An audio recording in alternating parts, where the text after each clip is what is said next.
Et bonjour à tous, bienvenue dans ce nouveau numéro d'Avantinissa. On est très content de vous retrouver pour ce coup d'envoi de la saison 2021-2022, notre première émission.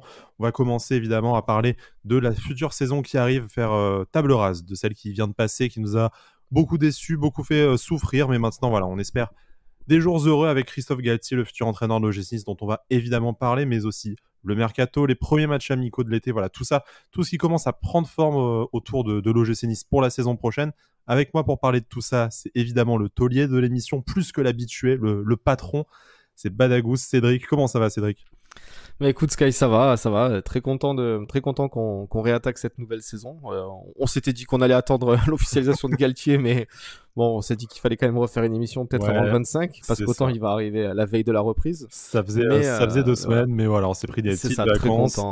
Très content d'être revenu, voilà, c'est bien. Il y a quand même eu du nouveau, hein, pas d'officialisation de Christophe Galtier, mais vous allez voir, et on va commencer l'émission par notre fameux point Galtier hebdomadaire. Bon, finalement, la dernière fois, on a dit que c'était peut-être le dernier, ben non, il y aura encore au moins celui-là et peut-être d'autres. Bon, on va parler de tout ça. Il s'est passé beaucoup de rebondissements que vous avez forcément suivis, je pense, par presse ou par réseaux sociaux interposés. On va également parler un peu de l'actualité du club en ce moment et forcément de toutes les pistes mercato. Et elles sont nombreuses alors que le mercato commence demain. Voilà, c'était un peu aussi l'occasion pour nous de démarrer, même si on n'attend pas forcément d'officialisation le premier jour. Encore que, il pourrait y avoir des surprises. Il y a certains dossiers quand même assez avancés et puis on sait que le gym aime bosser en sous-marin. Mais je te propose, Cédric, de commencer par le gros morceau, la grosse attente du côté des supporters de l'OGC Nice, et on l'a bien compris sur les réseaux sociaux. Exactement. Vous êtes nombreux à nous solliciter. Bon, on va pas se plaindre, hein. On est content de votre fidélité, de votre confiance, même si des fois ça vire un peu au harcèlement. Quand même, malgré tout, certains doivent peut-être se sentir avisés. Mais voilà, donc bon, petit historique quand même, parce qu'on s'est absenté 2 semaines et il y a eu beaucoup de choses depuis notre dernière émission. On commence dans l'ordre chronologique par cette interview que Christophe Galtier a donnée à l'équipe pour annoncer son départ de Lille au lendemain du titre de champion de France du LOSC. Une interview dithyrambique vraiment envers le projet Ineos. C'est « J'annonce pas que je vais à Nice » parce qu'il y avait plusieurs clubs qui l'intéressaient encore à l'époque. Il parlait notamment de Lyon et de Naples. Mais par contre, il y a la moitié de l'interview qui parle du projet Ineos, de son ami Julien Fournier, de l'ambition du projet. À ce moment-là, difficile de se dire que c'est pas signé. Ouais, bah c'est ça. Tu lis l'interview, c'est limite une interview d'officialisation presque, parce qu'il parle déjà des frères Radcliffe, d'Ineos, du projet. Tu sens qu'il est déjà bien au courant de tout ce qui se passe à l'OGC Nice et du projet en question. Donc ça, à ce moment-là, ça faisait déjà très peu de doutes. Dans les émissions précédentes même, on commençait à dire que sans trop se mouiller, mais en disant que s'il fallait mettre une pièce, évidemment qu'on la mettait sur Christophe Galtier. C'est les échos qu'on avait eus et c'est toujours le cas. Hein. Donc maintenant, il y a très peu de doutes. C'est un secret de polichinelle que Christophe Galtier sera l'entraîneur de l'OGC Nice. Comme j'ai répondu plusieurs fois à certaines personnes sur Twitter, la seule question maintenant qu'il faut se poser, c'est quand ça va être annoncé. Et comme dirait notre ami Club Nissa, c'est fait avec la petite coche verte, effectivement. Malgré tout, il y a eu ce petit, on va dire, événement médiatique déjà sur les réseaux sociaux dans un premier temps, mais aussi dans la presse avec le fameux dîner organisé à Lyon où Christophe Galtier s'est rendu à rencontrer l'état-major lyonnais, Jean-Michel Aulas, Vincent Ponceau et Juninho notamment. Un peu curieux pour un entraîneur qui a un accord avec l'OGC Nice depuis la fin avril, hein, c'est ce qui a été révélé dans la presse depuis ces dernières semaines. Un dîner à Lyon peut-être davantage pour garder des bonnes relations avec un club où il a déjà évolué en tant qu'entraîneur adjoint, hein, il y a quelques années, ça commence à remonter maintenant, mais a priori, il n'y avait pas trop de doutes sur sa destinée, malgré quelques mythomanes patentés qui voulaient absolument l'envoyer du côté de l'Olympique Lyonnais avec une officialisation imminente. Mais bon, visiblement, ça ne s'est pas fait avec Lyon et je pense pas qu'il en ait été question. De toute façon, je sais pas toi ton sentiment de ce côté-là, mais pour moi, j'ai vraiment ressenti ça comme histoire de garder de bonnes relations avec Jean-Michel Aulas. C'est quand même toujours utile. Vaut mieux éviter de l'avoir contre soi, ce garçon. C'est ça. Non, mais voilà, encore une fois, on va pas dire les infos qu'on a eues, on le savait, machin et tout. C'est absolument pas le but et on peut, comme tout le monde, se tromper. Mais ça a été confirmé que l'accord avec Nice date quasiment du mois d'avril. Et du moment où l'info est sortie en une de l'équipe, hein, si je dis pas de bêtises. Effectivement. Mais voilà, après, on sait très bien quand on a vu l'info, hein, du fameux insider lyonnais qui disait que que c'était fait, qu'il y avait plus de doute, que ça allait être annoncé même à tel jour. C'était un mardi, je crois, Ouais, si je dis pas de bêtises. C'est que chez nous que les gens signent lundi, tu vois. Ouais, Là, c'est le exactement. mardi. Mais voilà, pour nous, ça paraissait très très bizarre et on émettait un gros doute sur son info, hein, bon, qui s'est évidemment confirmé parce que voilà, je pense que comme tu l'as très bien dit, c'était plus par sympathie et peut-être par respect. Je pense que Galtier est relativement proche de d'Aulas du fait qu'il ait été dans ce club à l'époque d'Alain Perrin. Voilà, il a dû les rencontrer, peut-être même qu'ils étaient déjà au fait qu'il allait à Nice à ce moment-là, hein. Ils ont peut-être essayé quand même de jouer leur va-tout et de rencontrer Galtier qui était en vacances, champion de France et tout ce qui allait avec. Mais je pense que son accord a une vraie valeur à Galtier et je pense pas que n'importe quoi aurait pu le faire changer d'avis. Je pense dans sa tête, il avait déjà refusé entre guillemets tout le monde, que ce soit Naples, Lyon et Et toutes peut-être les d'autres, rumeurs effectivement, oui. voilà qu'on n'a peut-être pas entendu, Le mais voilà. Real, le Barça, Voilà. comme on a pu lire. C'est quand même allé très très loin, hein, cette histoire pour un mec qui... Bah Non, ouais, non, mais les gars, j'ai signé avec l'OGC Nice, arrêtez de m'envoyer partout. T'as limite l'impression que ça fait chier quand même la presse nationale, que c'était ça, hein. mec, il y a une C'était Nice, ça. désolé quoi. Mais Bah bon, t'as vu, enfin on avait vu des trucs à l'after à RMC, des mecs où vraiment t'avais l'impression que c'était s'ils pouvaient tout faire pour le convaincre d'aller ailleurs qu'à Nice, oui, bon après des mecs, il si on l'aurait parle fait de quoi. Jérôme Roten, il n'y a pas trop de surprises Ouais, non vu son mais ancien club sur le fait que bah voilà, c'est sûr. Nice, il ne le porte Mais pas c'est vrai spécialement dans que son cœur.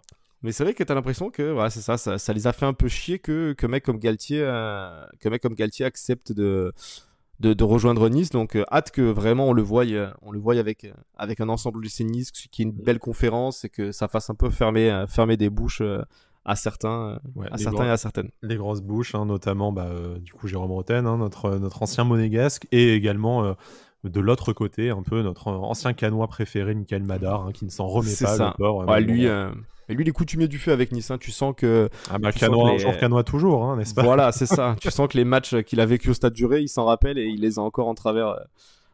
Mais ça, voilà, ça nous fait plaisir, ça. Surtout en Un plus petit quand au frisson, final, là, c'est du bien, là, quand voilà, même, hein. quand en plus t'as l'impression de sortir un peu victorieux du duel, tu te dis c'est encore plus jouissif, quoi. C'est vrai, bon, duel qui n'a pas duré très longtemps avec l'Olympique Lyonnais, parce que Lyon, du coup, eux, ont déjà signé leur nouvel entraîneur, c'est Peter Bosz. Sans trop de surprise, hein, Jean-Michel Aulas continue à Ouais, récupérer beaucoup les pistes, d'originalité. beaucoup d'originalité. Bon. Après, on a plutôt hâte de voir Peter Bosz en Ligue 1. Ce n'est pas chez nous. On verra si finalement on a fait le bon choix avec Christophe Galtier. Et puis, on suivra avec attention du coup l'Olympique Lyonnais, au moins pour cette raison-là, et probablement aussi pour quelques jeunes qu'on pourrait leur récupérer à pas cher dans la lignée d'Amine Gouiri et de tous les autres. Voilà, c'est toujours C'est un ça. plaisir. Merci Jean-Mi. Non, Bon. mais c'est vrai que ouais, Peter Bosz, on en a tellement parlé, enfin, Ah oui, même, depuis 2017 quand même, ça fait quand même 4 c'est ans qu'on ça, en parle donc à c'est vrai Nice, qu'on va donc, on va quand même jeter un œil de voir un peu comment joue Lyon et tout sous Peter Bosz pour se donner un peu quand même un avis. s'il peut éviter de nous recoller 6-2 cette saison comme il a fait Voilà, avec voilà, voilà. Leverkusen, on est quand même preneur. Exactement. Bon voilà, on est très confiant. Là maintenant, je pense que médiatiquement au niveau national, tout le monde sait, tout le monde accepte l'idée que Christophe Galtier va devenir le nouvel entraîneur de l'OGC Nice, mais ce n'est pas fait contractuellement en tout cas, parce qu'il y a toujours ces négociations avec le LOSC qui sont au point mort. Il y a eu tout ce jeu de dupes, l'envoi de la lettre, oui mais on n'a pas eu de contact avec l'OGC Nice, oui mais qui c'est qui paye et tout machin. Bon, pour vous mettre un peu de contexte et de fait dans ce jeu de dupes justement, l'OGC Nice a pris un premier contact avec le LOSC il y a plusieurs semaines avec une offre qu'on pourrait juger de ridicule, je pense, en tout cas que le LOSC a jugé comme ça pour racheter le contrat de Christophe Galtier. Depuis, les négociations sont restées au point mort. Le l'OGC n'était pas revenu jusqu'à il y a très peu de temps vers la direction lilloise pour renégocier éventuellement à la hausse cette indemnité de départ. Aujourd'hui, on n'a pas beaucoup plus d'infos, c'est vraiment le silence radio. On se doute que c'est un peu un bras de fer, hein. C'est qui va craquer en premier, sachant que Lille est quand même pressé de préparer sa saison prochaine et sa participation en Ligue des Champions avec un nouveau coach. Nous, on est plutôt confiants sur le fait que Christophe Galtier, travaillant déjà sur la prochaine saison de l'OGC Nice avec Julien Fournier, l'état-major du gym, il y a peu de chances qu'il nous la mette à l'envers. Tu le disais en amont, et River l'a dit, de toute façon, nous, l'important, c'est qu'il soit là le 25 juin. On pense quand même que ça ne peut pas continuer encore 2 semaines comme ça. L'un ou l'autre des parties va craquer. Et puis, on commence à voir pointer dans la presse nationale la possibilité de couper la poire en deux et de sortir avec une indemnité de 2 à 3 millions d'euros, qui serait équivalente en fait, à la rémunération de Galtier pour la dernière année de contrat. Donc, assez logiquement, le montant qui devrait être versé. Ouais, c'est ça, clairement. Ah, si vraiment ce que demande Lille, c'est on tourne aux alentours des 5 millions d'euros, je trouve que effectivement c'est limite logique un peu qu'on fasse entre guillemets le mort et qu'on essaie un peu de négocier, quoi. Parce que 5 millions, malgré tout le talent de coach de Galtier, le fait qu'il soit champion de France, ça me paraît quand même un peu élevé comme indemnité. On sait qu'il touche à peu près 2 millions annuels de salaire. Mhm. Généralement, pour les entraîneurs, on sait comment ça fonctionne. C'est à peu près selon le contrat restant et selon son salaire annuel qui fait un peu l'indemnité. Donc là, je pense qu'ils veulent un petit peu gonfler aussi le fait qu'il s'en aille. Ce qu'on avait fait avec Lucien Favre quand il est parti à Dortmund, hein, contre un chèque Ex- d'environ 3 millions d'euros, ce qui était environ son salaire. Voilà, exactement.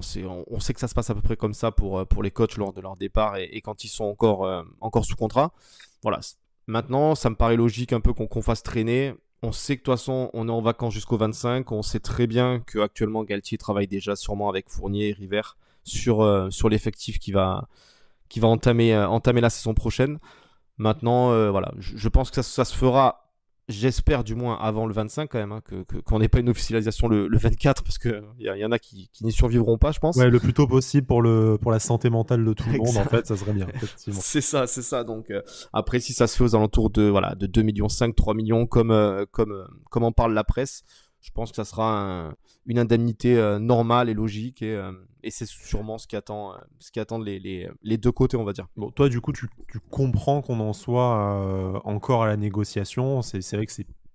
Enfin, on a certains avis qui disent que ça fait vraiment rat d'essayer de gratter pour 500 000, 1 million d'euros. Bon, après, c'est sûr, si c'est 3 millions d'euros, c'est quand même une somme qui est déjà conséquente, on sait, pour le mercato. Puis, il n'y a peut-être pas de raison non plus d'envoyer le message qu'on est prêt à faire n'importe quoi avec notre argent juste avant le mercato. Donc, tout le monde est Surtout 5 millions impatient. hein, quand même. Hein. 5 millions quand même, enfin. Alors bien sûr, hein, on n'est pas, tu peux dire avec Ineos, on n'est pas à 5 millions, c'est Galtier et compagnie et C'est tout, pas très notre bien, argent, tout ça, bien sûr. mais 5 millions d'euros quand même pour un entraîneur qui a 1 an de sa fin de contrat, c'est quand même, je trouve que c'est quand même un peu surévalué. Voilà, je pense que 2,5-3 millions d'euros, ça sera bien payé pour Galtier, ça sera son juste prix pour une indemnité de départ et si c'est ça, ça sera très bien. Il n'y Voilà, a pas de raison de se faire pigeonner non plus. Hein, donc, exactement. effectivement, voilà. Bon, suite et fin, on l'espère rapidement, du feuilleton Galtier qui part de Lille déjà un peu proprement. C'est vrai que bon, ça fait aussi traîner un peu à la fin de l'histoire avec le LOSC. C'est peut-être dommage aussi du côté des supporters lillois de voir l'histoire se terminer juste après un titre avec une espèce de négociation sordide, même si on sait que c'est le jeu. Mais voilà, en tout cas, Christophe Galtier va laisser, en plus du titre, des bons souvenirs à Lille. Hein. C'est juste pour le fun fact. Il y a un conseiller métropolitain lillois qui s'appelle Lucas Fournier. Ça ne s'invente pas, hein, Ouais. décidément. C'est pas une cerné, coïncidence, ça pas peut pas possible. l'être, quoi. Voilà, c'est un message. C'est l'univers qui nous envoie un message.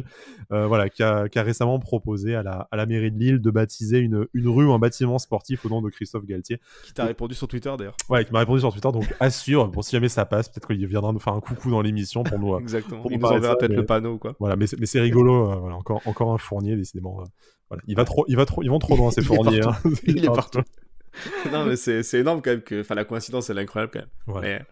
Mais c'est marrant, voilà. C'était le fun fact, c'était sympa, vraiment. Bon, pour le clin d'œil, voilà. Pour terminer sur l'arrivée de Christophe Galtier, quelques bouleversements dans le staff, puisqu'on sait qu'il va venir avec son adjoint Thierry Oleksiak, un ancien du gym, puisqu'il a joué de 86 à 89 avec les Aiglons. Également un préparateur physique dont on n'a pas encore le nom. Ça a pour effet le départ de la plupart du staff. Fred Joria devrait malgré tout rester à un poste à déterminer. On n'a pas eu d'infos là-dessus, mais peut-être récupérer éventuellement son espèce de groupe Pro 2 élite comme il faisait avec les jeunes en début de saison. Et puis c'est Didier Digard qui lui échappe au départ à Lausanne, puisque Adrien Urcea du coup cherche une porte de sortie en France. Il y a plusieurs clubs de Ligue 1 et de Ligue 2 notamment qui sont intéressés et va récupérer l'équipe réserve. Voilà, c'était une demande de notre capi-chef de rester malgré tout un minimum au contact avec le groupe pro maintenant qu'il y avait goûté. Plutôt positif, moi je trouve, comme déjà de récupérer un ancien, même si c'est pas forcément un joueur qui a marqué les générations, mais quelqu'un qui connaît le club. Et puis voilà, garder Didier Digard à Nice. On sait que on a beaucoup apprécié, nous, de l'extérieur, mais aussi apparemment de l'intérieur, que ce soit Julien Fournier ou Jean-Pierre River, son action auprès du groupe avec le mandat d'Adrien Orcea. Donc plutôt que du positif, peut-être dommage après pour Nico Dion et consorts de ne pas garder après du bon travail. On va voir qui arrivera à la préparation physique. On sait que Christophe Galtier avait son staff de Portugais à Lille. C'est peut-être aussi là-dessus que la négociation sur l'indemnité de départ se joue, s'il y a d'autres membres du staff à récupérer en plus de Galtier et de son adjoint. C'est ça, ça fait un peu un package au niveau des indemnités, parce que s'ils ont tous le même contrat, la même durée que Christophe Galtier, j'imagine, comme ils sont arrivés tous en même temps, il doit leur rester un an de contrat eux aussi. Après, s'ils veulent bien Donc, glisser Bourg-Nas dans le package, nous on est preneurs. On a très très envie de le voir hurler en turc sur Stanley Nsoki et Miziane Maolina. Non, mais c'est ça. Non, mais voilà. C'est dommage, comme tu as dit, voilà, peut-être pour un mec comme Nico Dion, avoir Joria, ce Joria, qu'il va de devenir. toute façon, Joria, on ne le voit pas ailleurs qu'à Nice. On va forcément lui trouver une place. Exactement, voilà. Un emploi plus ou moins fictif, mais quand même un emploi, quoi. C'est pas... Ouais, mais tu l'as bien dit, on savait qu'il avait, j'ai plus le nom là, ça a été nommé par Nice Matin, je crois, son rôle de manager auprès des jeunes là, je pense que ça lui allait très bien, même certains jeunes ont dit qu'il faisait du très bon travail. Donc ça sera très bien, voilà. On sait que Galtier va arriver avec son staff. Digard qui récupère la réserve, je pense que c'est une très bonne nouvelle. Il a montré qu'il était capable et les retours qu'on a pu avoir nous de notre côté, et même ce qu'on a pu lire dans la presse, tout ça, il y a eu vraiment que des bons retours sur son passage dans le staff niçois. Donc je trouve que c'est vraiment voilà une belle reconnaissance pour lui. Je pense qu'il va apporter au groupe réserve. Et il restera, comme tu l'as dit, aussi au contact de certains jeunes qui peuvent taper à la porte des pros, ou qui vont être amenés à partir en stage de pré-saison avec les professionnels. Donc c'est logique entre guillemets pour certains, et c'est une bonne nouvelle. Il sert d'être tout à fait complet. Il y a également un arrivé niveau kiné, donc c'est un peu des hommes de l'ombre qu'on voit rarement. C'est Elliot Flukinger qui était kiné au Nîmes Olympique. Du coup, c'est le 11 nîmois qui nous apprend ça. Donc, à voir, je ne pense pas que ça fasse objet d'une annonce mercato sur le site, mais bon, je pense qu'on le découvrira à travers le Zap Gym et puis les stages de pré-saison, où on sait que voilà, ces métiers un peu de l'ombre sont plus régulièrement mis en avant. On a fait un peu le tour de notre feuilleton Galtier. Je ne doute pas que loi de l'emmerdement maximum oblige, il va se passer quelque chose cette semaine. Mais bon, on vous en parlera dans une prochaine émission d'Avantinissa. On devrait normalement boucler une deuxième émission dans la semaine, bon, probablement pour ce week-end, histoire de vous laisser le temps d'écouter et de savourer celle-ci. On va faire un petit point actu en vrac avant de s'atteler à notre gros chantier mercato. Deux matchs amicaux déjà prévus. Donc le Inos ICO face à Lausanne, qui devient une habitude désormais, qui aura lieu à Nice le 10 juillet. Donc à voir si c'est à l'Alliance, à voir si c'est en public. Ça peut être une information intéressante à suivre. Et puis c'est rare que ce soit à Nice, hein. D'habitude c'est souvent en stage, comme on sait qu'on joue pas loin de la Suisse en stage, généralement ça se passe là-bas, les matchs contre Lausanne. Et puisque tu parles du stage pas loin de la Suisse à Divonne-les-Bains, comme chaque année, on rencontrera un adversaire qui nous a un peu manqué malgré tout, puisque c'est le Sporting Club de Bastia qu'on retrouvera le 16 juillet pendant le stage. Les commentaires Twitter ont été de toute beauté, quoi. J'ai vu un nombre de Bastiais nous chier dessus, hein. Bon, c'est le folklore, c'est magnifique. Voilà, exactement. Ça va être sympa de les jouer. On va pas prétendre que ça nous a pas manqué, donc voilà. Par contre, match de prépa, d'accord, mais victoire obligatoire quand même. Et puis voilà, si on peut pas, surtout qu'ils sont sévèrement à la cave, hein, donc bon. Voilà, si on peut se permettre de faire aussi les croisés une fin de saison dès le mois de juillet à un ou deux Bastiais, c'est toujours ça de prix. Voilà, non, ça se prend. C'est pas beau, c'est pas l'esprit sportif, mais bon, c'est l'esprit Avantinissa. Ouais, voilà. C'est l'esprit contre Bastia, quoi, entre guillemets. Ouais. Puisqu'on est sur le mauvais esprit, on va continuer avec la mythomanie on tour. Hein. On parlait tout à l'heure des insiders lyonnais qui annonçaient directement la signature de Christophe Galtier imminente à Lyon. Bon, pas de chance ratée. Il y a aussi l'arrivée de Luis Campos à Nice qui a agité la toile, parce qu'un journaliste pourtant professionnel et certifié. Hein. Ouais, c'est ce que j'allais dire. C'est un vrai journaliste qui sort ça quand même. Autant les insiders, tu peux te dire, bon, il y en a. C'est des connards comme nous, voilà. Nous aussi, on s'invente une vie, quoi, tu vois. Et puis tout le monde peut se tromper, entre guillemets, mais quand t'es un minimum journaliste quand même et que tu balances un truc comme ça, essaye de recouper un minimum, quoi. Surtout que ce n'est même pas du conditionnel, c'est même pas Nice aurait contacté Luis Campos, ce qui aurait déjà suffi à faire le buzz et enflammer la toile, hein, tu vois. C'est carrément info perso, voilà, c'est le prochain directeur sportif de l'OGC Nice. Bon, pas de chance, c'est pas le cas. Lui n'a pas encore signé ailleurs. Hein. On sait qu'il est courtisé notamment par le Real, éventuellement le PSG. Enfin, on vous laisse suivre les news mercato des autres clubs si ça vous intéresse. On a déjà fort à faire avec l'OGC Nice. Mais voilà, a priori, pas de Luis Campos à Nice. Désolé pour la climatisation qu'on a dû vous mettre.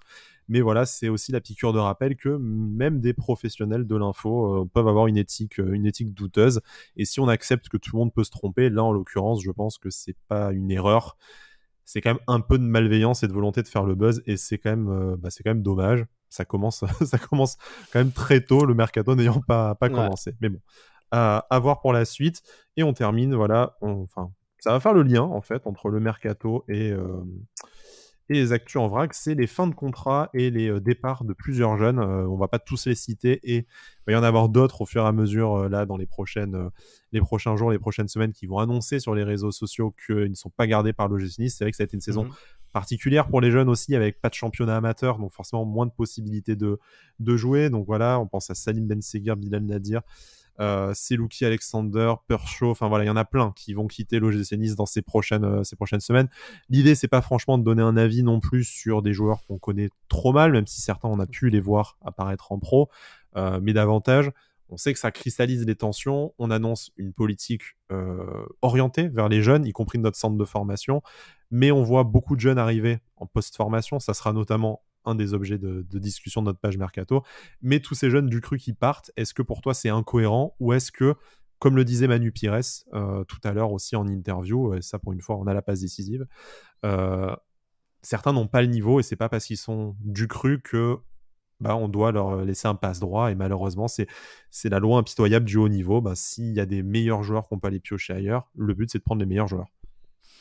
Ouais, il y a un peu de vrai dans ce qu'il dit. Hein. L'interview est tombée il y a pas longtemps, donc on a pu un peu lire ça. Et c'est vrai que quand tu compares notamment avec peut-être Ben Seguir, tout ça, qui était quand même un très gros potentiel, on va dire, de notre effectif jeune. Bon, tu te dis, pour certains, un mec comme Selouki, par exemple, tu peux comprendre un peu. Il arrive, il a un destin un peu incroyable, hein, où il sort de la PH de Cannes, tout ça. C'est incroyable qu'il Il se fait soit là. remarquer avec un Urban Foot quand même. Hein, donc, c'est ça, c'est à ma vie, je crois qu'il remarque, qu'il appelle Pires, c'est une destinée incroyable, il marque son but en plus à Marseille, tout ça, donc j'espère pour lui que ça va lui donner de la visibilité, qu'il ira ailleurs et qu'il retrouvera un club, tout ça. Mais à côté de ça, le problème c'est qu'il y a tellement eu de cas de joueurs qu'on a laissé partir et où on s'est trompé, hein, on va pas les reciter, mais quand tu vois un mec comme Perrault qui va signer en Angleterre pour 10 millions d'euros, il y a des choses qui ont du mal à passer, on va dire, quand tu vois cette interview. Srafi Benrahma, enfin. voilà, c'est toujours les mêmes exemples, mais bon. C'est ça, mais donc le fait de faire de la préformation avec des mecs qui viennent d'ailleurs et qui sont peut-être potentiellement meilleurs que certains qu'on a chez nous, on peut l'entendre ça, mais le problème c'est qu'il y a énormément de cas contraires en fait qui viennent noircir le tableau. Et nous, en tant que supporters, forcément, faire partir des pitchouns de chez nous, ça fait grincer. Surtout quand certains, on pense aux derniers arrivants britanniques, là, que ce soit Sotona, Williams, tout ça. On n'a jamais vu. Qu'on n'a absolument pas vu. Donc, bon, après, il n'y a pas eu de championnat national 3 cette saison. Peut-être qu'on les aurait davantage vus. Ouais, mais regarde, t'as vu arriver un Selouki qui a marqué contre Marseille, qui sortait de nulle part encore une fois, donc. Et oui, tout le monde n'est pas Flavius Daniluk, hein, on en est bien conscient, mais bon, après, c'est aussi la glorieuse incertitude du sport, hein, tu peux pas réussir sur tous les dossiers, et je pense que parmi les jeunes qu'on a cités et ceux qu'on a oubliés, il y a aussi autant de noms que de réalités différentes. On sait que Ben Seguir et Nadir, c'est aussi une question d'exigence pour un premier contrat professionnel qui peuvent être assez élevés pour des joueurs sur lesquels on a peu de garanties, mais que l'OM est prêt à proposer. D'autres n'ont peut-être tout simplement pas le niveau. Certains, comme tu disais, c'est Louki, ont profité de l'exposition et rebondiront très certainement en Ligue 2, par exemple. Mais c'est vrai que c'est dommage quand tu as un club comme Lausanne aujourd'hui à disposition de peut-être pas davantage en user, même si on l'a vu cette saison, il y a quand même de nombreux joueurs qui partent là-bas. Je te propose de passer au mercato et de nous consacrer de continuer sur les partants, parce qu'on a 2 départs qui ont été officialisés. Le premier, c'est celui de Jeffrey Adélaïde, donc forcément, sans surprise, pas d'option d'achat levée, était quand même assez élevé, autour de 25 millions d'euros. Le GC Nice aurait tenté, d'après l'équipe, si je dis pas de bêtises, d'éventuellement prolonger ce prêt. Le joueur, comme l'Olympique Lyonnais, n'était pas très intéressé. Je pense que, comme l'article le disait, Jeff a aussi envie, après une deuxième grosse blessure, de se projeter et d'arrêter de jouer son avenir à court terme sur une saison ou une demi-saison en prêt. Il a son contrat de longue durée à Lyon. Il va voilà, rebosser un peu là-bas. On sait qu'il y a des spécialistes médicaux de façon sur place, donc il sera bien suivi et on verra la suite qui pourra être donnée à sa carrière. Malgré tout, un petit mot, hein, on a déjà parlé du cas de JRA, mais un petit goût d'inachevé. Bah clairement, c'est malheureux parce que on l'avait vu dans les inside un peu téléfoot, tout ça, où il avait l'air vraiment investi dans ce groupe, tout ça, donc un vrai bon mec, un état d'esprit où on peut rien lui dire. Le brassard, hein, même d'ailleurs. Le brassard, c'est ça. Après, sur les prestations, on peut un peu rester sur notre faim parce qu'on l'a vu faire des choses incroyables et puis après faire un peu des prestations en dents de scie, donc c'est ça qui frustre un peu. Je pense qu'il en avait encore sous le pied. Cette blessure a tout arrêté. On se doutait très bien qu'il y avait très très peu de chances qu'il reste à Nice, hein, même si on a peut-être dû tenter voilà, un nouveau prêt entre guillemets au rabais, hein, parce que même en prêt, c'est quand même compliqué de se projeter avec JRA. Voilà, lui maintenant de son côté, c'est normal, hein, il a besoin de garanties, de se soigner, de repartir vraiment de faire relancer sa carrière entre guillemets, parce que ça fait déjà 2 fois les croisés à 24 ans, si je dis pas de bêtises. C'est compliqué pour lui. On lui souhaite évidemment de revenir à un niveau et d'exploser, hein, que ce soit à Lyon ou ailleurs. Mais voilà, en tout cas, ça restera un bon mec et qui aura fait le taf ici. On n'aura rien à lui reprocher, quoi. Et puisqu'on parle de bons mecs qui auront fait le taf ici, c'est la fin de contrat de Johan Cardinal, qui du coup ne sera pas conservé par l'OGC Nice. On l'a vu jouer qu'un seul match, du coup, cette saison en Europa League. On savait depuis un moment que de toute façon, il n'y avait plus franchement vocation à se battre pour la place de numéro 1. L'histoire se termine un peu, on va dire, sans trop l'avoir vu, sans véritable au revoir, sans public au stade, sans ovation que Johan aurait probablement mérité. Par contre, sportivement, même si la logique est douloureuse, implacable, elle demeure logique. Enfin, l'histoire devait s'arrêter, elle aurait peut-être même dû s'arrêter plus tôt.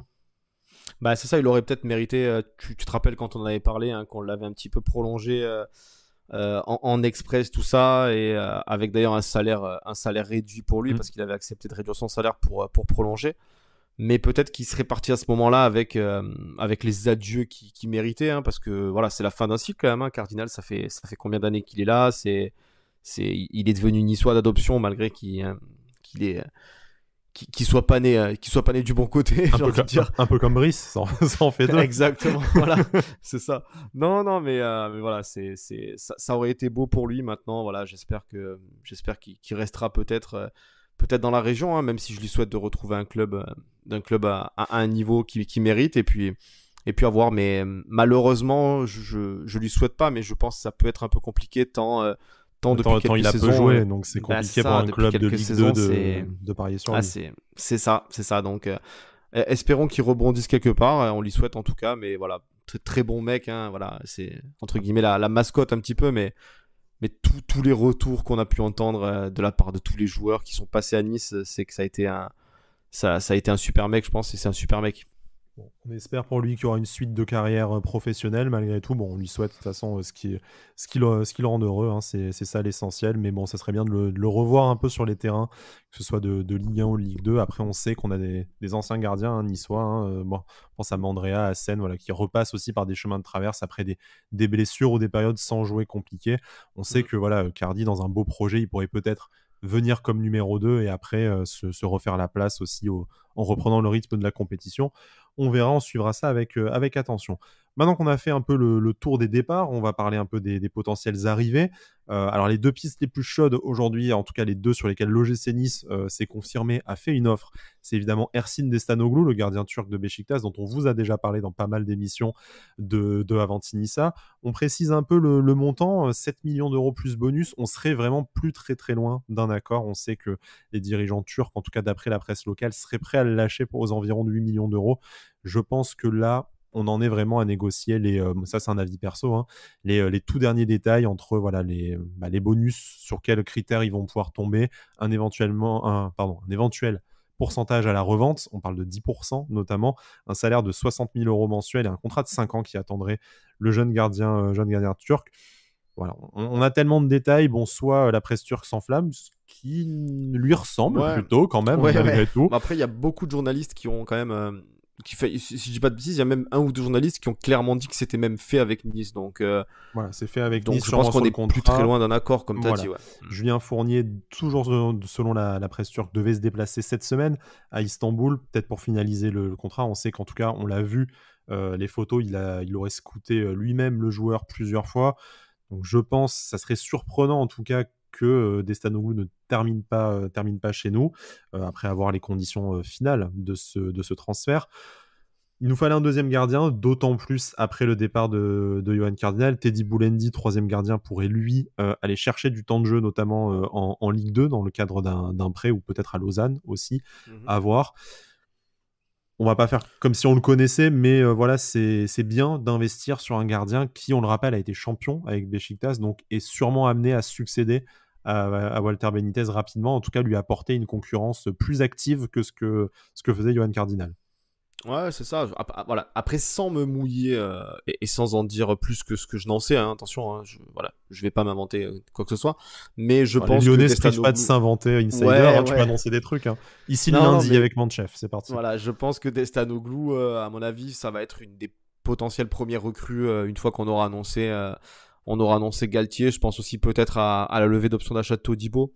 Si tu y tiens, hein, c'est vrai qu'on n'a pas de nouvelles là-dessus. Mais... attends, je suis en train de tourner en rond chez moi là, il y a pas de nouvelles Todibo, c'est terrible. Non, mais voilà, je pense que ça doit être lié aussi au fait qu'on attend évidemment l'annonce du nouveau coach. Voilà, si je devais un petit peu me mouiller, je pense que on risque d'avoir Galtier, potentiellement Todibo et Destanoglu qui devraient suivre l'arrivée du coach, vu ce qu'on entend et les accords qui sont annoncés un peu partout. Donc voilà, c'est très bien, hein, je pense Destanoglu, comme tu as dit, on va pas faire style qu'on le connaît parce que je l'ai jamais vu jouer de ma vie, mais champion avec Beşiktaş, 20 ans, un gros potentiel. Alors du travail apparemment sur son jeu au pied, de ce qu'on a pu entendre par certains Niçois qui suivent la Turquie. Mais c'est très bien, voilà, il va apporter, je pense, une vraie concurrence. Même nous, hein, quand on a entendu son nom, on s'est un peu étonné de voir un mec comme lui qui avait besoin, qui réclamait même du temps de jeu directement en Europe, venir pour une place de numéro 2 à Nice. Mais donc à voir s'il vient pour concurrencer directement Benitez, ou si Benitez est potentiellement sur le départ, hein, c'est pas à exclure non plus. Mais voilà, je pense que c'est une bonne recrue. Okay. Bon, on verra, mais je pense très rapidement, effectivement, on serait surpris que ce soit pas officialisé d'ici la fin du mois de juin. Voilà, ça c'était la première offre. Il y en a une deuxième qu'on a appris un peu au dernier moment et plus récemment. C'est Arthur Cabral, du coup, l'attaquant brésilien du FC Bâle. Une offre de 9 millions d'euros aurait été dégainée pour l'avant-centre brésilien, donc du championnat suisse par l'OGC Nice. Le FC Bâle en demanderait 12, donc c'est le jeu de la négociation maintenant qui va commencer. C'est quand même 20 buts sur la saison qui vient de s'écouler. Donc c'est un jeune joueur, 23 ans, mais qui a déjà 2 saisons en Europe. 2 saisons, je crois qu'il a marqué 18 buts la saison d'avant. Donc 2 saisons vraiment prolifiques. C'est peut-être le moment de franchir l'étape pour lui vers un championnat un peu plus fort. Et nous, de nous doter d'une vraie doublure au tandem... Dolberg-Guiri, surtout si peut-être Galtier est amené à jouer à 2, ça serait bien d'avoir au moins un troisième attaquant confirmé. Ouais, et après quid de Dess, comme tu dis là. Voilà, quid de Guessant, mais voilà, si tu as par exemple, bon, encore une fois, hein, on regarde pas la Super League suisse, hein, mais si tu as un mec comme ça, en supposant que son adaptation se passe bien, qui te claque plusieurs dizaines de buts par an derrière un Guiri, un Dolberg, et que tu as un jeune qui peut aussi pousser avec Guessant, t'es full devant et t'as plutôt t'as plutôt bien prévu t'as un peu ton bétonné truc, le secteur quoi. Non mais c'est bien. En plus, je veux dire, le mec, voilà, il est déjà en Europe. Certes, il joue en Suisse, mais c'est le FC Bâle. Hein. Il a fait 2 saisons à Bâle et où il a joué la Coupe d'Europe, la Ligue Europa, si je dis pas de bêtises. C'est peut-être plus facile pour un Brésilien de s'habituer à la Côte d'Azur qu'à la Suisse, mais voilà. Mais non, mais voilà, il s'est acclimaté en Europe. On a vu que, comme tu as dit, c'était l'année dernière, je suis en train de regarder, c'était 14 buts en Super League l'année dernière et 18 cette année, donc, avec juste en championnat, je parle. Oui, et 2 en Europa League, effectivement. Voilà, donc il s'est aussi acclimaté à la Coupe d'Europe, tout ça, dont il a marqué d'ailleurs les 2 saisons en Europa League. Donc, aux alentours de 10 millions, un mec comme ça, 23 ans, qui va pouvoir vraiment, entre guillemets, doubler peut-être Dolberg et Guiri si on joue à 2 devant, et qui peut à terme aussi prendre peut-être la place d'un Dolberg qui peut partir dans les dans les prochaines saisons. À voir. Moi, je trouve que ça peut être une belle recrue encore une fois. Hein. Je l'ai pas vu jouer. Je peux pas dire que je regarde le FC Bâle, mais sur le papier, ça m'a l'air d'être un bon coup, pas hyper cher et pas survendu quoi. Et de la même façon qu'un Yaremchuk dont on avait parlé il y a quelques émissions, du coup c'est bien de cibler peut-être des buteurs très prolifiques, certes de championnat mineur, hein, voilà, Yaremchuk qui lui est du côté de Bruges en Belgique, mais tu vois, de mettre un petit billet, bon, 10 millions d'euros, c'est certes un budget, mais à la fois pour un numéro 9, il y en a qui ont payé Excessif. Loïs Diony Voilà. à ce prix-là, hein, donc Voilà. voilà. Non, mais Mais tu comme te tu dis, dis, les voilà, mecs, ils arrivent en pleine confiance, quoi. Le mec qui sort d'une saison à 20 buts, et en plus, il ils ont des arrive références européennes. Enfin voilà, Voilà. tu mets quand même des sous sur un mec qui marque au plus haut niveau, même si c'est pas en championnat, mais au niveau européen. Donc tu t'assures un certain nombre de garanties que tu n'as peut-être pas si tu mises sur un très jeune prospect. Et en plus, tu l'as avec Evan Guessant dans ton équipe. On sait qu'il y a aussi Dan Endoy qui peut jouer en pointe. Donc voilà, ces profils-là, tu les as déjà. Donc c'est bien de voir que le club compte investir sur des joueurs qui, certes, pas forcément d'expérience, encore qu'on en parlera après aussi, des joueurs d'expérience au poste de numéro 9. Mais voilà, au moins sur des joueurs confirmés qui enchaînent les buts depuis plusieurs saisons. Donc ça, moi, je trouve que c'est effectivement très positif. Après, indépendamment d'un mec qu'on n'a pas vu jouer. Mais... Bah c'est ça change aussi, tu vois, peut-être d'un nom un peu plus connu, mais qui sort de 1 ou 2 saisons. Par exemple, un Ronny Lopez. Alors, c'est pas exactement le même poste, mais Ronny Lopez qui a eu des coups d'éclat à Monaco, qui sortait de 2 saisons très très difficiles. Bah, au final, on voit que le coup ne marche pas, même si ça reste un Ronny Lopez et qu'on y a cru, on a espéré, on a voulu y croire. Jusqu'au bout. Jusqu'au bout, exactement. Donc peut-être voilà, voir des mecs comme ça, comme tu dis, avec qu'on connaît moins, avec un nom moins ronflant, mais qui sort de 2 saisons à plus de 15 buts, voire à 20 buts pour la dernière, et qui va arriver avec un capital confiance relativement élevé, quoi. Bon, on va ensuite maintenant passer à la liste des joueurs dont on a parlé. Je suis pas sûr qu'il y en ait un qui se fera. Ouais, il y en a peut-être un dans la liste. Moi, je te dirais qui. Après, il y en a un où je sens bien quand même que ça sonne tellement comme une idée de merde que ça peut que se faire. Voilà. Mais je vais attendre de voir de qui tu parles, mais pour moi, t'as une idée sur un des deux. Donc je te dirais, tu sais quoi, on va passer tous les autres avant, ou de toute façon, c'est pas qu'on s'en fout, mais bon, voilà, on va en discuter. Et après, on fera notre débat sur les 2 derniers noms. Voilà, chers auditeurs, auditrices, je pense que vous pensez... Enfin, vous avez suivi forcément ces rumeurs mercato et nos débats là-dessus. Alors ne t'inquiète pas, c'est vrai que je ne reparlerai pas de Romain Amouma, hein, faut pas déconner non plus. Oui, c'est un non-sujet. Puis on s'est disputé gravement quand même à ce sujet. On a failli mettre fin à l'émission, c'était le divorce était proche. C'était Thierry Roland et Jean-Michel Larquet. Nous, on n'avait pas les micros ouverts, mais bon, c'est ça. C'était un peu ça. Donc voilà, on va commencer par la défense avec Ismaël Doucouré, un jeune défenseur de Valenciennes dont on a pu lire que Nice faisait partie de l'énorme liste de 35 clubs en Europe intéressés sur ce jeune prospect du coup de 17-18 ans de mémoire qui joue en défense centrale à Valenciennes, qui s'est installé titulaire en deuxième partie de saison avec le VAFC en Ligue 2. Bon, d'après nos informations, ça ne devrait pas se faire. Finalement, il va privilégier d'autres pistes. Nous, de notre côté, la défense centrale, tant que il n'y a pas de départ prévu, les retours de prêt, les départs en prêt, tout ça, voilà, ça va être compliqué derrière de gérer un peu tout ce qui va pouvoir se faire. Donc, je pense qu'on va peut-être pas dégainer tout de suite à ce poste-là, mais je te propose déjà de passer à la piste suivante. Un Jonathan Gradit, défenseur par exemple central de Lens, sur lequel on s'intéresserait aussi. Est-ce que ça signifie pas que malgré tout, on chercherait numériquement un joueur de plus, même si voilà, un Doucouré Gradit, 2 profils très différents, 10 ans d'écart, voilà, pas la même expérience, pas le même bagage, mais est-ce que pour toi ça veut dire, après il y a toujours la possibilité que ce soit des rumeurs d'agents, est-ce que ça veut dire pour toi que le club, comme on est à la recherche d'un attaquant supplémentaire, on est à la recherche de toute façon aussi d'un défenseur central supplémentaire pour pallier certains départs notamment?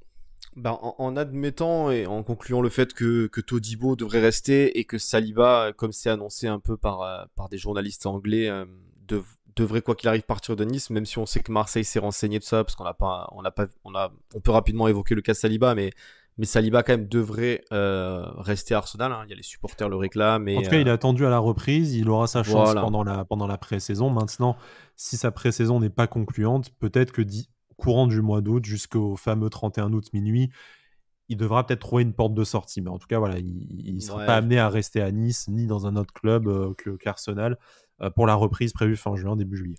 C'est ça. Donc voilà, en admettant ça, tu te retrouves, on va dire, avec 3 titulaires potentiels, hein. Il y a toujours l'interrogation Dante, bien sûr, mais tu partirais avec Dante, Daniliuk et Todibo comme valeur sûre en défense centrale. Mhm. Derrière, c'est Ensoki, Bambou, Pelmar. Donc à voir ce qui va se passer avec ces trois-là, hein. Peut-être que un ou deux partiront au prêt et peut-être qu'Ensoki partira tout court, le plus loin possible, si c'est possible. Mais bien sûr que numériquement, il te faudrait peut-être un quatrième mec qui t'apporte quand même, qui t'apporte un peu une sécurité, peut-être un mec d'expérience, voilà, pas comme Gradit, hein. Alors c'est pas le mec le plus expérimenté du monde, mais il fait une bonne saison à Fait la Lens, il a saison de sa 28 vie, ans. hein, du coup, avec la Voilà. séance. Ah, Bon, comme beaucoup de joueurs à Lens, hein, notamment voilà, c'est nos ça. anciens amis Bastier, qui font la saison de leur vie. Mais après, voilà, de ce qu'on a lu, je crois que Gradit aussi, ça, c'était proche de prolonger à Lens. Donc, je suis pas sûr que ce soit une piste ultra chaude à Nice, mais comme tu as dit, ça fait penser un peu au fait on veuille peut-être un mec supplémentaire à ce poste-là. Donc, voilà. Pourquoi pas un mec d'expérience J'allais qui va dire, un peu, voilà. je connais déjà ta réponse, mais à choisir entre un profil, je parle niveau âge hein, seulement, un Mhm. profil à la Doucouré, jeune prospect qui va s'installer dans la rotation, voire même partir en prêt 1 ou 2 saisons, et un Gradit qui, lui, sera peut-être limité, besogneux, ou peut-être pas le niveau de s'installer titulaire immédiatement en défense, mais qui a l'expérience. De la même façon que voilà, Lyon va chercher un Damien Da Silva, ou voilà, des profils comme ça. Toi, tu t'orienterais plutôt vers l'expérience, éventuellement, voilà, pour aussi le passage de témoin avec Dante qui sera probablement à la retraite la saison prochaine, enfin la saison suivante. Bah, c'est ça. Il faut se rappeler qu'un mec comme Todibo, même il a été impressionnant pendant ces quelques mois, il est relativement jeune encore, hein. Il a que 22 ou 23 ans, si je dis pas de Et bêtises, je crois même. il a joué plus de matchs pro à Nice en 6 mois que Que dans toute le sa reste de carrière. sa carrière quand Ouais. même. Donc, bon. Non, non, mais c'est pour ça, voilà, Todibo, Daniluk, ça reste relativement jeune, donc je me sers souvent de cet exemple en citant Paul Bass, mais un mec comme ça qui va arriver sans faire de vagues, qui peut t'apporter beaucoup dans la mentalité, dans le leadership, tout ça, ou à l'image d'un Christophe Jallet quand il est arrivé, par exemple, mais un mec comme ça en défense centrale qui viendrait un peu englober le groupe et apporter ce qu'il sait faire, hein, de plus simple entre guillemets, hein. On n'a pas besoin d'un mec qui passe devant Todibo ou Daniluk qui sont peut-être l'avenir du club. Mais voilà, un mec qui va leur apporter, qui va pouvoir les faire souffler quand c'est nécessaire. Pour moi, ça serait un choix judicieux en défense centrale. Ouais. Passons au milieu de terrain maintenant, si tu veux bien, Cédric. Donc, du réchauffer un peu avec la piste Timoué Bakayoko qui a été ressortie, une opération jugée complexe financièrement, que ce soit pour Nice ou pour l'Olympique Lyonnais. Bon, petite impression que c'est une rumeur d'agent ou de journaliste qui avait besoin de faire un entrefilet. Le joueur est prêt à Naples, il appartient toujours à Chelsea, il a mine de rien beaucoup joué, donc c'est vrai qu'il a un an de contrat en moins maintenant par rapport à l'été dernier, on avait déjà tenté cette piste. Nous, au milieu de terrain, mine de rien, je ne vais pas dire qu'il y a embouteillage, mais est-ce qu'il y a vraiment la place pour un profil comme ça et pour un investissement financier conséquent alors qu'on a des jeunes joueurs à valoriser à un poste similaire avec lui? Je suis pas vraiment sûr, encore que effectivement en cas de départ de Pierre Lesmelou, il y avait toujours une place numériquement, mais peut-être pour un profil plus Plus offensif. Ouais. plus offensif. Voilà, bon, voilà, Mhm. c'est histoire d'être tout à fait complet. Mais déjà nous l'été dernier, ça nous avait pas spécialement emballé. Bon, on n'aurait pas craché dessus, mais c'est quand même un effort financier très conséquent pour un club de notre standing et pour au final un résultat. Il y a peut-être mieux à aller chercher avec le même prix, voire avec moins cher. Ouais, surtout que voilà, tu vas sûrement repartir à un poste, on va dire, plus défensif, hein, si on coupe les milieux en deux, mais avec des mecs comme Schneiderlin, Boudaoui, Thuram, tout ça, qui vont avoir leur place et qui vont avoir du temps de jeu. Un mec comme Bakayoko, je pense que déjà le salaire doit être assez violent. J'ai pas ça en tête, mais ça doit piquer quand même. Donc même avec un an de contrat en moins, il doit quand même avoir sa petite valeur marchande plus son salaire. Tout ce qui s'ensuit, c'est une rumeur, je pense, voilà, d'agents comme il y a pu avoir peut-être l'année dernière et encore peut-être que l'année dernière il y avait un peu plus de contacts que Il y a eu cette un vrai année. intérêt hein, l'année Ouais, dernière. ouais, Bon, voilà, rapidement, quand on a commencé à nous demander des sous plutôt qu'un prêt, il n'y avait plus personne. Bon, voilà. fatalité, au début, enfin, comme quoi on n'est pas obligé d'être des pigeons non plus. Hein, au début du mercato, c'était 35 millions annoncés comme demande, et au final, le gars part quand même en prêt. Donc, tu vois, c'est que nous, on On a s'était bien fait rabattu aussi. sur la piste Schneiderlin entre-temps, mais bon, il y a aussi le fait que tu as les exigences en début et en fin de mercato, et je pense que c'est aussi ce qu'on a un peu dit dans les autres pistes, et c'est aussi ce qui se dit pour Galtier, c'est que tu annonces un prix, mais après, si tu n'as personne qui vient taper à la porte, ben, tu revois un peu tes exigences à la baisse. C'est aussi le cas de Destanoglu, on demandait beaucoup plus d'argent au début, mais je pense qu'il n'y a pas forcément beaucoup de clubs. Et on le disait déjà l'année dernière, voilà, il y a eu le Covid, il n'y a pas forcément beaucoup de clubs comme l'OGC Nice qui a de la trésorerie et un actionnaire capable d'injecter de la trésorerie avant et qui te permet de recruter en fait avant de vendre tes joueurs, sachant que ça va être relativement tôt. Un autre chantier. Des fois, vaut mieux avoir tel montant en très très tôt dans le mercato pour pouvoir travailler qu'espérer et avoir au final moins en toute fin, et ça t'a niqué ton mercato au dernier moment à la fin, effectivement. Bon, passons sur Bakayoko, on va passer du côté du Stade de Reims où on a déjà fait un peu nos courses, hein, notamment avec Hassan Kamara l'année dernière. C'est Nathanaël Mboukou qui est un milieu offensif très jeune, 2002, on repart sur le projet jeune prospect. Du coup, 4 buts et 2 passes décisives quand même malgré tout cette saison en Ligue 1. Il s'est installé pas forcément comme titulaire, mais en tout cas comme un élément très important du groupe pro. On a eu de très bons échos des Rémois, même si voilà, quelques petits défauts de jeunesse à corriger.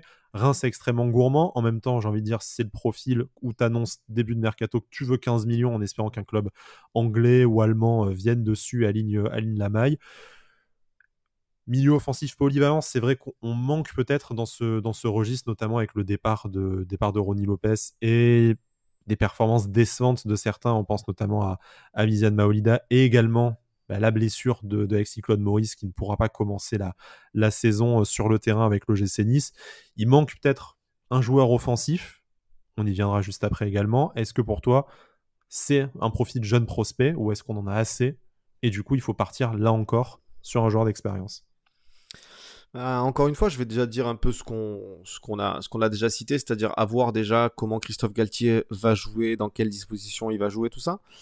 On les mettra pas sûrement cette somme-là, mais 15 millions sur un mec comme Mboukou qui a sûrement énormément de talent, mais qui a pas non plus éclaboussé par ses stats. C'est 4 buts et 2 passes décisives, c'est pas incroyable, c'est une belle première saison pour un mec de 19 ans.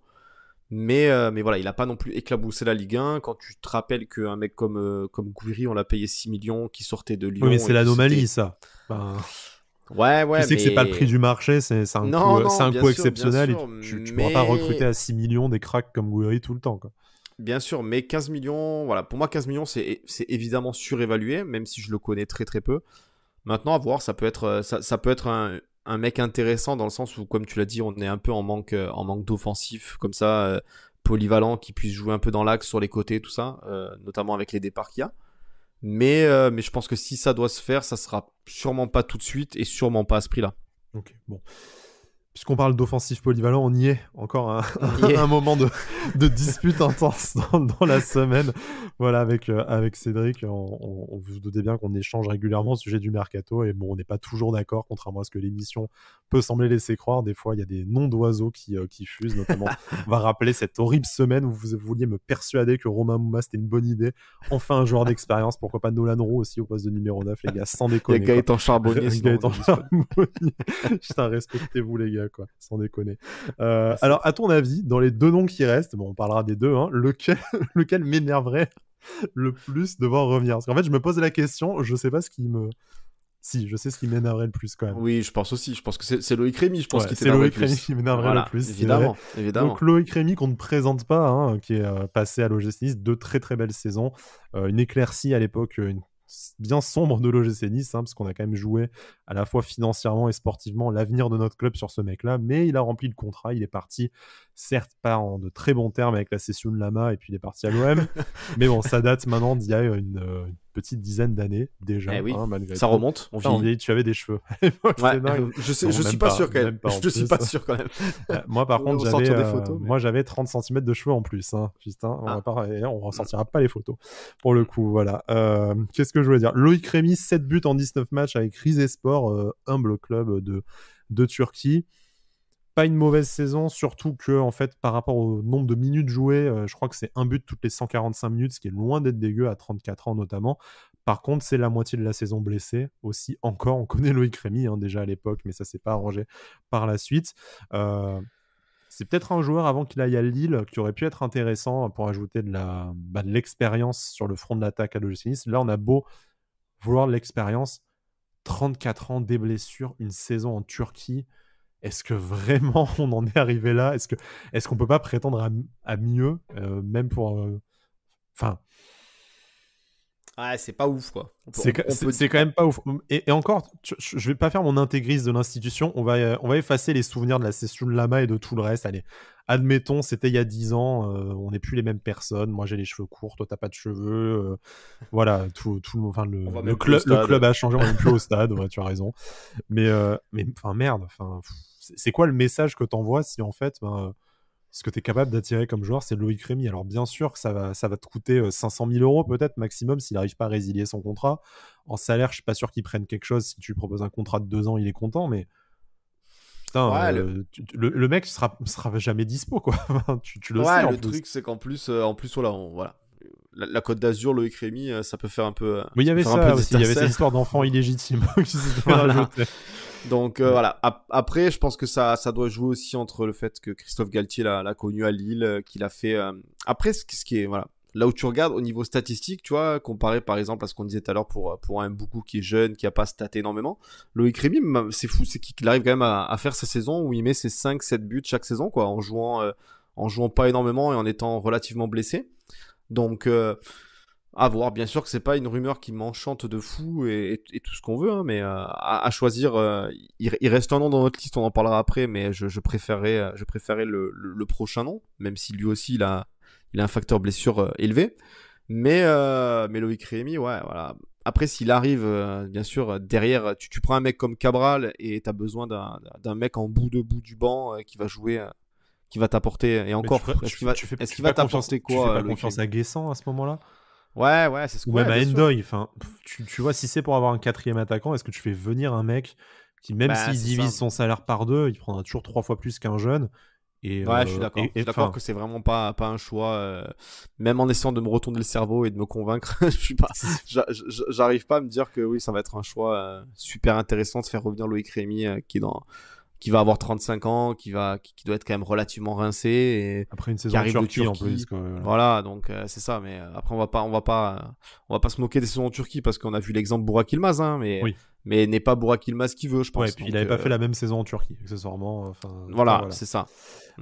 Dernier nom qui nous enchante un peu plus, même si on n'est pas forcément trop d'accord aussi sur la suite à donner à ce dossier, c'est Stefan Jovetic, l'attaquant monténégrin, également voilà, milieu offensif, attaquant polyvalent, laissé libre par Monaco après 4 saisons de mémoire en principauté.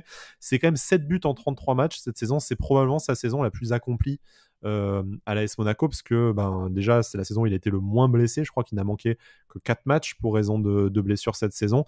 Ça change des saisons précédentes où il s'est fait à peu près toutes les blessures possibles et imaginables, notamment les croisés il n'y a pas longtemps. Donc c'est sûr, il sort de la saison la plus flatteuse de sa carrière en Ligue 1. J'ai envie de dire forcément c'est sa saison avant sa fin de contrat. Il y a peut-être un peu plus d'enjeux pour lui, mais de la même façon qu'un Loïc Rémy, bon, sans manquer de respect à Jovetic, qui est un bien meilleur joueur et probablement encore en meilleur état. Est-ce que tu vas miser sur un joueur qui, sur ces 4 dernières saisons, a passé 80% de son temps à l'infirmerie, surtout connaissant notre staff médical? Voilà, j'en profite pour saluer mon ami Gilles, supporter de Monaco, qui m'a dit « Franchement, je tenterai de Paris si vous avez un bon staff médical. » Alors présenté comme ça, ça fait ouais, on va pas s'emballer tout de suite, quoi. Après Jovetic, c'est un super joueur. Voilà, moi c'est le genre de joueur que j'adore, hyper élégant, hyper soyeux. Romantique, c'est pour ça. Ah, c'est le football que j'aime, quoi. Voilà, c'est vraiment un mec super élégant à avoir joué, efficace, qui est hyper collectif, hein, parce je pense qu'il est capable de bonifier un peu un secteur offensif. Ça, il est très intelligent. Maintenant, voilà, libre, 31 ans, ça reste Jovetic quand même. C'est un beau nom. Il a fait des grosses saisons en Serie A. Il sort d'une grosse saison à Monaco. Donc, je me dis à 0 €, même si je pense qu'il aura un salaire quand même pas énorme, mais conséquent, on va dire, à 31 ans, ça peut être quelqu'un qui peut apporter énormément, je pense, à l'OGC Nice et tu peux un petit peu marquer le coup en te disant tu récupères quand même un mec comme Jovetic gratuitement, qui doit avoir des concurrents quand même. C'est un plus gros signal déjà aussi envoyé par le projet Ineos de ramener Jovetic que Loïc Rémy, même si bon, c'est le terrain qui compte et pas la communication, mais bon, voilà, il y a aussi quand même une question d'ambition à assumer. Bon, on va voir. Moi, je suis un peu circonspect par rapport à l'aspect blessure. Je trouve qu'on en cumule déjà assez, même si la saison a été particulière avec le Covid qui a forcément fragilisé les organismes. Mais faire venir un blessé chronique, je suis pas forcément sûr que ce soit le meilleur plan. Tout soyeux soit-il, hein, on ira caresser sa chevelure pour vérifier sa soyeuseté. Il y a pas de, C'est ça. il y a pas de problème. Nous ferons ça parce qu'on n'a rien d'autre à faire, visiblement. Voilà. En attendant Galtier, bah, En attendant Galtier, voilà, on va essayer de trouver Jovetic. Je vais lui demander sa marque de shampoing. Bon, pas que ce soit utile, mais bon, écoute. Non, moi je peux tout faire au gel douche, moi. Hein, ça va, c'est pratique, c'est pratique. Sacrée économie. C'est vrai. Écoute, je te propose d'en rester là pour aujourd'hui. Hein. Du coup, on a fait vraiment une belle reprise. Ouais, belle reprise, complète, une petite émission, le retour du format 1 heure. On le fera peut-être pas à chaque fois, mais bon, là, on avait 2 semaines à rattraper de toute façon. On se retrouve probablement dès le week-end qui arrive avec une émission spéciale Lausanne. On a réussi à mettre la main sur un supporter de Lausanne. On va pouvoir un peu parler de tout ça, de la relation entre nos clubs, de la saison de nos pitchouis qui ont été prêtés là-bas pour voir sur qui on peut compter éventuellement. Après, pour la suite du mois, on a fait un petit planning, on a anticipé avec Cédric, mais c'est forcément suspendu à voler en éclats dès la première recrue annoncée ou la signature de Christophe Galtier. Donc voilà, on retrouvera une émission spéciale d'analyse tactique et humaine de Christophe Galtier. On a déjà nos invités qui sont prévus, éventuellement pour des recrues également. Et puis, bon, on tâchera de venir à votre rencontre, comme on vous l'a promis, pour la reprise le 25 juin. Et pour être tout à fait complet, tout à fait corporate, il y a également l'Euro qui commence sur la chaîne Twitch de Sport Content, auquel on participera avec commentaires de match, bonne ambiance, bière, pizza, tout ça sur certaines affiches de l'Euro. Bon, connaissant, ils vont nous refiler des trucs pourris, hein, les affiches de bout de groupe avec des joueurs qu'on ne connaît pas. Mais bon, allez, ça sera fun. On partagera ça de toute façon sur nos réseaux sociaux. Cédric, merci d'avoir fait cette reprise avec moi. On se retrouve très bientôt, peut-être avec une recrue, de nouvelles rumeurs mercato. On espère en tout cas. On espère que ça va s'agiter très vite. Et puis d'ici là, Issa Nissa.